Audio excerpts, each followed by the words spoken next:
E vem aí a última apresentação e, na sequência, teremos o sorteio de vários brindes dos nossos patrocinadores.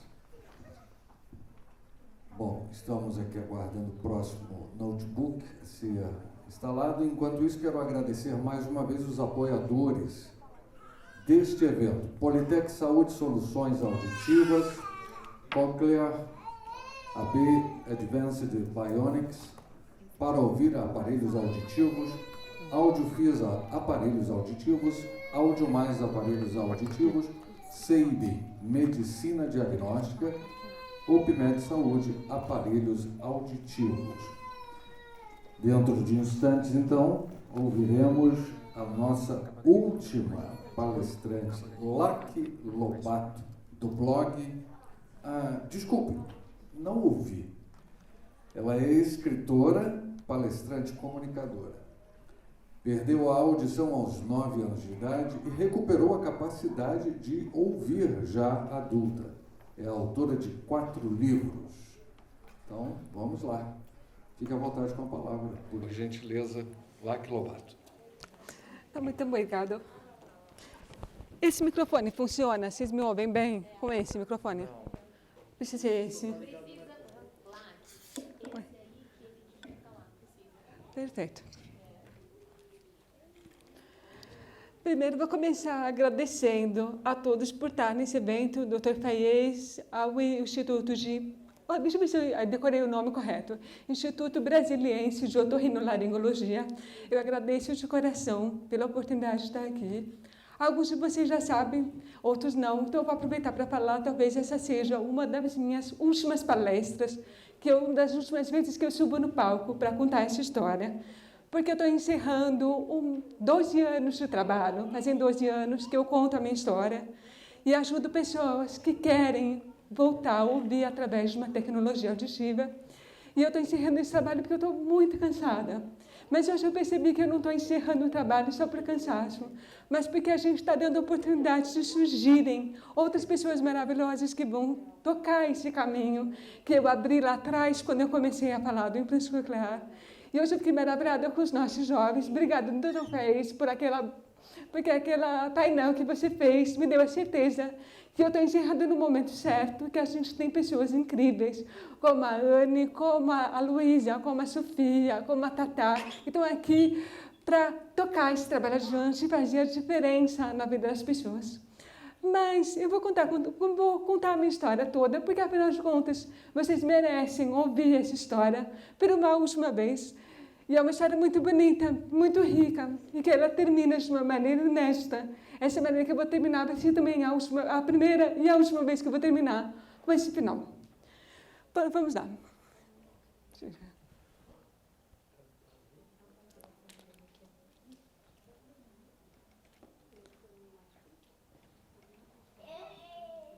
Fazer a mágica acontecer. E, gente, me perdoe se eu estiver falando muito rápido. Vocês podem fazer um sinal assim mais devagar, porque eu estou muito emocionada de estar aqui no palco hoje. Hoje está sendo especial para mim. Vamos lá. O meu nome é Lac Lobato. Na verdade, o meu nome é Lakshmi. Eu coloquei pela primeira vez o meu nome no Facebook recentemente. É Lakshmi Eliane, meu nome. Mas eu uso Lac Lobato porque é mais fácil. Eu sou autora do blog Desculpe Não Ouvir, que ele tem mais de 12 anos na internet falando sobre surdez e uso de tecnologias auditivas sobre saúde auditiva. Eu tenho 4 livros que falam desse assunto, eu vou falar deles daqui a pouco, então eu nem vou falar muito do livro agora. Eu sou ativista sobre a causa dos surdos generalizados, dos surdos que usam tecnologias auditivas. Foi um trabalho que eu fiz com imenso amor, porque eu acredito nessa causa e eu acredito que as pessoas precisam ser vistas, precisam ser reconhecidas. E quando eu comecei, não se falava na internet sobre surdos oralizados, sobre surdos que usavam aparelhos auditivos, era um assunto que quase ninguém conhecia. E hoje a gente vê cada vez mais pessoas falando e se reconhecendo dessa forma, com orgulho. Quando você vê uma menina de 12, 13 anos que sobe no palco e fala: eu não tenho vergonha de usar o meu aparelho auditivo. a gente percebe como a gente fez diferença quando a gente começou há 12, 15, 20, 25 anos atrás, né, Joaquim? Que está desde a década de 90 fazendo esse trabalho. E eu sou diretora da Associação Nacional de Estudos Generalizados, sou uma das diretoras, que a gente trabalha principalmente em questões políticas, para que tenham políticas públicas de educação, de trabalho, que reconheçam o surdo, que não é usuário de Libras, tanto quanto o surdo que é usuário de Libras é reconhecido. Nós não queremos ser mais reconhecidos que os surdos que usam Libras, nós queremos ser reconhecidos juntos, nós queremos que todos tenham espaço. A minha história com a surdez, ela começou ainda na infância, né? Eu me lembro que eu era uma criança extremamente bagunceira, que adorava assistir desenho animado, adorava ouvir música, adorava tudo que faz barulho. Eu era uma criança extremamente comunicativa. E uma bela manhã, quando eu tinha 9 para 10 anos de idade, eu acordei e eu percebi que a minha casa estava muito silenciosa. Eu achei estranho, porque eu sempre acordava por causa de um barulho, de uma obra. Estavam construindo um edifício em frente ao apartamento que eu morava. E nesse dia, extremamente, eu não ouvi o barulho da obra. E aí eu fiz o que qualquer criança faria. Eu chamei minha mãe. Só que minha mãe não me respondeu. Então eu levantei da cama e eu andei até a janela. Eu queria saber por que a obra não tinha começado. E contra tudo que eu poderia imaginar, a obra estava lá. Eu tinha perdido a audição subitamente durante a noite. Eu percebi isso no minuto seguinte, porque uma mão tocou no meu ombro, e era minha mãe. Ela estava em casa, ela estava ouvindo o meu chamado, eu aqui não estava conseguindo ouvir a resposta. E por mais assustadora que seja ouvir, nossa, mas você perdeu a audição dormindo? Essas histórias existem. Eu estava lá fora hoje, e veio um rapaz falar comigo, e ele falou assim, pois é, eu perdi a audição dormindo de um dia para o outro. No caso dele, foi porque ele teve Covid, e ele foi por causa de um antibiótico. Mas vocês veem que não é uma história impossível, ela não é uma história tão diferente. Existem histórias assim, que não tem uma explicação clara, que acontece de um minuto para o outro. Porque a surdez ela pode ser de nascença, mas ela pode ser adquirida progressivamente, subitamente. Não existe uma história única. Existem histórias e histórias sobre surdez. E aí, a minha mãe me pegou e me levou para o médico, porque a gente realmente percebeu que eu não estava ouvindo. E eles nunca souberam precisar a causa da minha perda. Provavelmente foi alguma doença que eu tive. A única coisa que ficou claro é que era uma perda bilateral, profunda e irreversível. E a sensação que eu tive foi como se eu tivesse entrado dentro de uma bolha de silêncio. Eu sabia que os sons estavam do lado de fora da bolha, mas eu não conseguia alcançar esses sons. E apesar de parecer triste nesse desenho aqui, eu era uma criança extremamente comunicativa. Então eu conseguia imaginar todos os sons que estavam lá de fora da bolha. Então eu criava som para as coisas, eu criava música para as letras que eu lia. Eu era muito criativa, muito comunicativa, e esse sempre foi o meu diferencial. Eu estudei dentro da bolha de silêncio, até chegar na faculdade. Eu tive uma vida extremamente plena dentro da bolha. Eu tive a oportunidade de fazer a maioria das coisas que eu queria com as devidas adaptações. Mas eu confesso para vocês que não foi uma vida simples. A começar por uma coisa. Eu perdi a audição em 1987. A gente não falava sobre assunto deficiência na televisão. Era raríssimo falarmos de deficiência. Eu me lembro até teve uma novela em 89, se eu não me engano, que teve um personagem que ele era surdo, mas ele usava língua de sinais. A gente não falava desse assunto, não era assunto falado. Então, quando as pessoas perguntavam assim para mim, você é surda? Eu não sabia nem se eu era surda, se eu era deficiência auditiva. Eu descobri que eu era surda oralizada em 2004, quando eu conheci o Joaquim na internet, e ele me usou esse termo, você é surda oralizada. E foi a partir daí que eu soube explicar o que eu era, porque eu não sabia. Como muitos de nós, eu achava que o meu caso era o único no mundo. Todo surdo nasceu surdo, todo surdo usa a língua de sinais, e eu sou a única exceção, ninguém é igual a mim. E depois a gente descobriu que não. Graças às redes sociais, a gente descobriu que não. Nós somos muitos. Nossas histórias não são tão únicas, existem gente igual a nós. E aí eu coloquei essa foto aqui, porque nesse momento eu queria representatividade. Se vocês ignorarem o meu cabelo horrível nessa foto, a minha cara de 22 anos, vocês vão ver a data lá em cima. Ela é de 1999. E eu já queria que esse assunto estivesse na mídia. Eu mandei uma carta para a Folha de São Paulo. Eu pedi para fazerem uma matéria que falasse sobre a deficiência. E aquilo foi um absurdo na redação, porque eles nunca pensaram em falar sobre deficiência. A Folha de São Paulo, um jornal gigante, nunca tinha pensado em falar sobre deficiência. Porque eles não imaginavam que a gente tivesse uma vida interessante que eles pudessem contar. E aí eles acabaram fazendo a matéria, inclusive foi capa da Folha, apareceu na capa, e eu fui uma das pessoas que apareceu na matéria. A pessoa reclamou assim para mim, mas por que surda tranca a faculdade? Que coisa feia colocar você assim, resumiu você a surda. E eu falei, mas tudo bem, era isso que eu queria que ele falasse. Não tem problema nenhum, podem falar que eu sou surda, eu sou mesmo, qual o problema, gente? Mas tem gente que se incomoda. Em 2009, eu comecei a ver muitos blogs, começaram a surgir muitos blogs na internet que falavam sobre deficiência, mas eu não estava vendo nenhum blog que falasse sobre deficiência auditiva. E, principalmente, que falasse sobre deficiência auditiva no olhar da pessoa que não usa a língua de sinais. Então, eu criei o Desculpe Não Ouvir, que inicialmente era uma brincadeira. Eu comecei a escrever por brincadeira, foi por passatempo, e esse passatempo foi tomando uma dimensão tamanha na minha vida, que se tornou o meu trabalho, e fazem 12 anos que eu faço esse trabalho, assim, sem folga, sem férias, é um trabalho de 24 horas por dia, é um trabalho que eu estou ajudando pessoas, conversando com pessoas, 24 horas por dia, 12 meses por ano, porque eu faço por amor. Eu faço porque eu não quero que as pessoas passem por aquela sensação de não ter quem me ajude. Eu não conheço ninguém que tenha passado pelo que eu passei. Bom, depois de 20 e tantos anos sem ouvir, porque o que eu não contei para vocês é que quando eu comecei a escrever o blog, eu ainda estava dentro da minha bolha de silêncio, né? Eu demorei muito para ter informação adequada. E eu confesso para vocês que eu senti uma falta enorme de ouvir. Eu sou ouvinte de nascença, então eu queria sair da bolha. E aí eu fui procurar, e eu conheci gente na internet que usava implante coclear. Fui atrás dessa informação. E quando eu fiz o implante coclear, a sensação que eu tive foi exatamente essa, que a bolha de silêncio, ela tinha desaparecido. E ela me deu a oportunidade de encontrar esses sons que estavam do lado de fora da bolha. É claro que não foi tão imediato assim, né? A gente sabe que tem uma cirurgia, são 30 dias até a ativação, tem todo aquele tempo.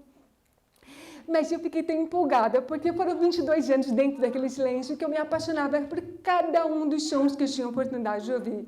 Eu me lembro que eu fiquei encantada com o barulhinho do gás escapando da garrafa de refrigerante. Eu achei aquela coisa mais linda do mundo. Vocês já ouviram isso? Quando você pega uma garrafa de refrigerante e você abre bem devagar e faz assim... Tsh.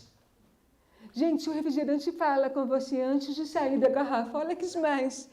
E fazia tanto tempo que eu não ouvia, que eu falei, meu Deus, que som incrível é esse? E aí meu marido falou, é o som do gás escapando da garrafa. E para mim, eu não imaginava, porque quando eu fiz a audição ainda era tampa de chapinha, sabe, né? Você abria e fazia assim, tique, e era isso. O gás da garrafa abrindo é a tampa de rosca, que você tem que abrir, e aí ele sai bem devagarinho, faz o barulho, ele canta para você. Falando de outra coisa que canta pra gente, o barulho da pipoca estourando na panela. Eu não sei vocês, mas eu acho que a pipoca, quando você ouve ela estourar na panela, depois você come, ela tem um gosto especial, porque ela canta, ela fala com você, e depois você tem a oportunidade de comer. É tão bonito isso, porque aguça um sentido, e depois aguça outro, e aquela é uma sensação tão incrível.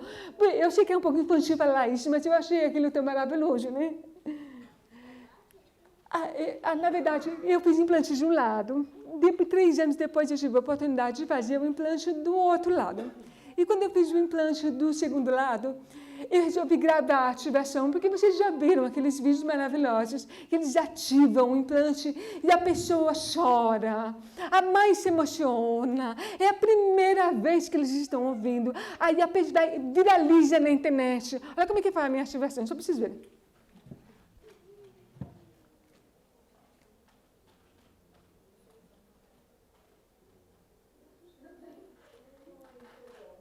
É isso.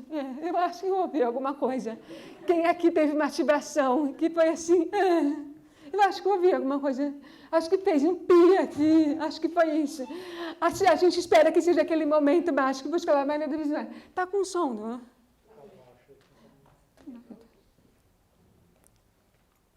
Eu lembro que a primeira palavra que eu tive a oportunidade de ouvir e de entender Porque quando eu fiz o primeiro implante, eu não conseguia entender o que as pessoas falavam, eu ouvia, mas eu não tinha compreensão do som, faltava algumas frequências. Então eu conseguia ouvir, mas não compreender. Como aquele vídeo que o Faiez mostrou, que ele ilustra bem, quando ele fala diferença, eu ouvia uma coisa, eu entendia outra. E a primeira palavra que eu ouvi, e que eu tive a oportunidade de ouvir e entender, foi uma sensação muito engraçada. Porque meu marido falou a palavra aeroporto, mas fazia tanto tempo que eu fazia a leitura labial, que eu estava acostumada a ver a fala, que a sensação que eu tive foi essa. Que eu ouvi e a palavra acendeu assim na minha frente, exatamente, porque o cérebro ele não sabia nem como processar direito aquela informação, ele acendeu a informação nos meus olhos. E aí, vou te falar, esse foi um momento extremamente mágico na minha vida. Eu tive a oportunidade de voltar a ouvir música, depois de 25 anos sem poder ouvir música. De falar no telefone. Não foi uma coisa rápida, tá? Eu levei 6 meses, assim, entre ter coragem, não perder o medo. E até hoje eu tenho meus momentos de bobeira, falar, eu não vou conseguir. Não é uma confiança total, mas a gente consegue falar, consegue pelo menos tentar. E foi um momento também que eu me conectei com a minha essência, com a minha dor, porque para a minha perda foi muito traumática. E quando eu recuperei a capacidade de ouvir, que eu percebi como aquilo tinha sido difícil, e eu pude reescrever a minha história, né? E eu quero compartilhar com vocês um trechinho de um vídeo, porque ele vai fazer sentido depois que eu mostrar para vocês, mas é que esse vídeo eu tenho que mostrar para vocês entenderem o contexto dele. Então, eu contei essa história para vocês aqui, eu coloquei aqui para contar para vocês que lá na Praia do Jacaré, em João Pessoa, o pôr do sol faz barulho, sim, eles colocaram um cara tocando sax, ele toca o bolero de Ravel. Então, se vocês quiserem ver o pôr do sol musical, vocês têm que ir em João Pessoa, na Paraíba, e assistir o pôr do sol musical. Mas é verdade, a história, se vocês quiserem, realmente toca, vale a pena conhecer. Na verdade, eu contei essa história para vocês porque quando eu fiz esse TEDx, eu percebi que a minha história, ela conseguia tocar pessoas que não tinham perdido a audição, que não estavam passando pela perda auditiva, mas que era importante que elas soubessem, porque elas são multiplicadoras. Quando um ouvinte, ele ouve uma história como essa, ele fala, nossa, eu tenho um amigo que ele perdeu a audição, que ele não tem audição, talvez ele não saiba que existe implante coclear. Eu vou lá conversar com ele. E muitas vezes as pessoas me pediram um livro para dar de presente para amigos que não sabiam sobre o implante coclear. Todo mundo é multiplicador para a gente. Então, eu percebi isso e aí resolvi escrever o livro, Desculpe Não Ouvir, que é a compilação do meu blog. E aí, quando eu escrevi esse livro, que foi uma experiência maravilhosa, foram 400 pessoas no lançamento, foi uma coisa linda, totalmente inesperada. Foi lindo mesmo. Eu comecei a receber esse tipo de foto. Aí você recebe uma foto assim, de uma criança de 3 anos com o meu livro e você fala, que fofo, né? O que ela vai fazer com esse livro? Você consegue pensar isso? E aí eu falei, bom, eu acho que eu vou ter que fazer um outro trabalho. E aí eu resolvi fazer esse livro. Que é contar a mesma história para as crianças pequenas, crianças de 2, 3 anos, que tivessem a oportunidade de descobrir que elas poderiam sair da bolha de silêncio. E foi a coisa mais bonita que eu já fiz da minha vida. Eu contei a história do jeito que eu contei para vocês aqui. É uma menininha que um dia ela acorda dentro de uma bolha de silêncio.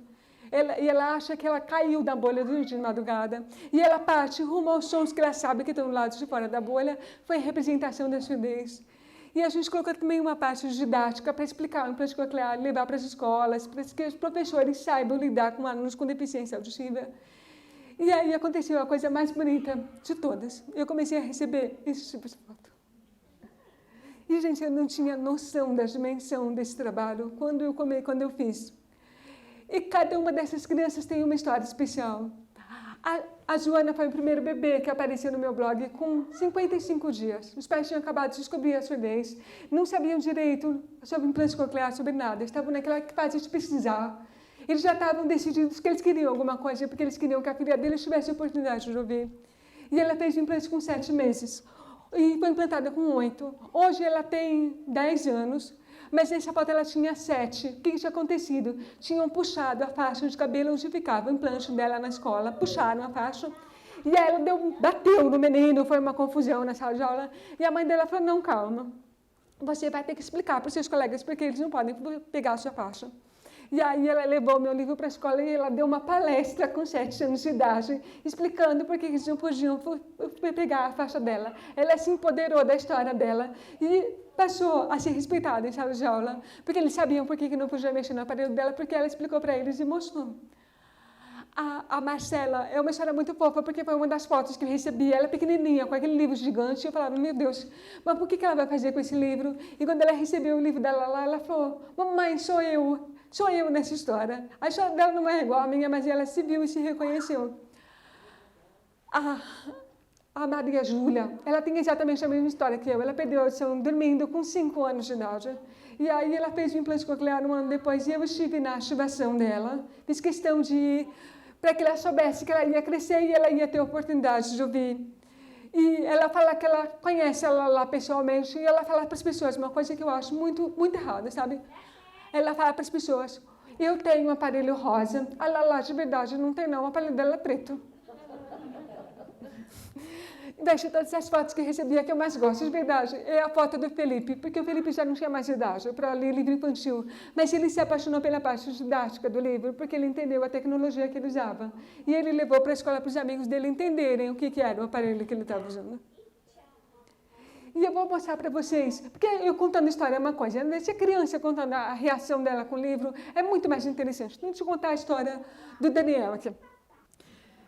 E aí você vê, ele interage com o livro, ele tinha 3 anos quando ele leu o livro da Lala e ele se apaixonou pela história, ele se reconhece na história. Eu aparelho da Lala, não é o meu, ele fica na dúvida. E como é importante para a gente se reconhecer, para a gente se ver e a gente saber que a gente não está sozinho.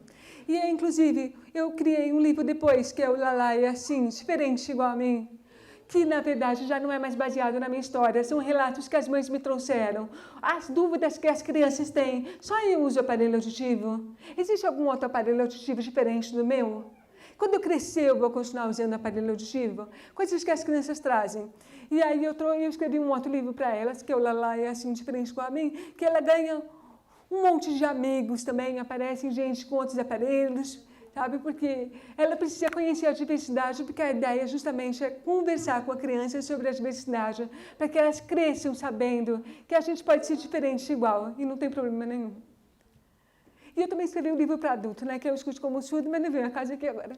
Eu vou encerrar a minha história com uma coisa que a gente fez esse ano, que eu acho que simboliza bem o meu trabalho, que é cantar para as crianças para que elas saibam reconhecer a tecnologia que elas usam e brincar com essa personagem e se sentir bem com as histórias delas.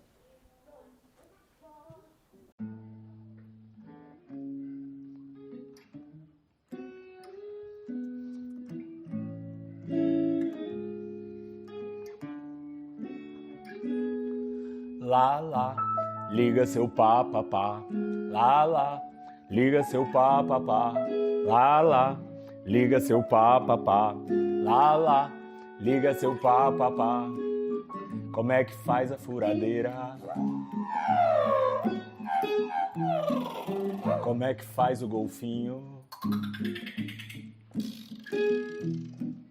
Um cachorrão muito bravo e o bem pequenininho.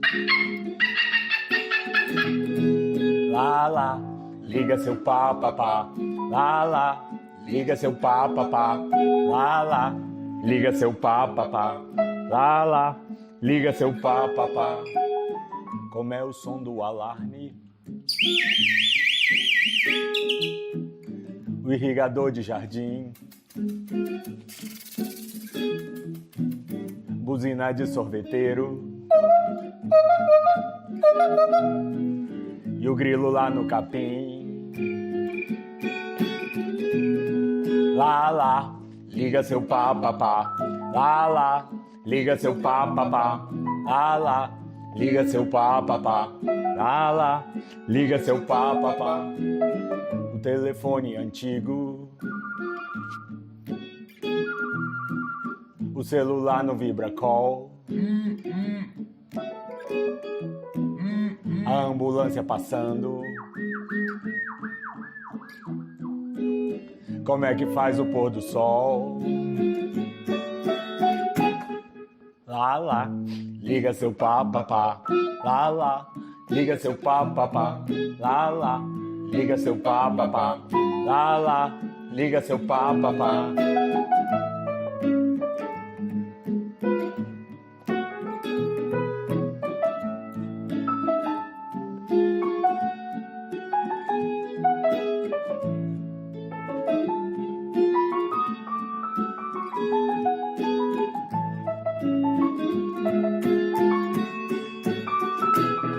Lá lá, liga seu papapá, lá lá, liga seu papapá, lá lá, liga seu papapá, lá lá, liga seu papapá.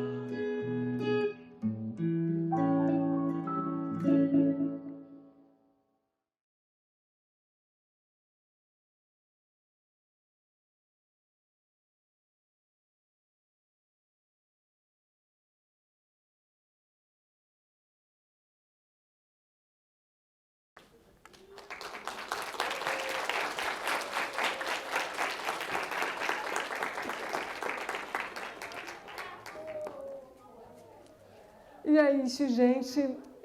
Eu encerro por aqui, mas eu peço para que vocês continuem, porque ainda tem muita coisa para ser feita pela frente. Gente, obrigada.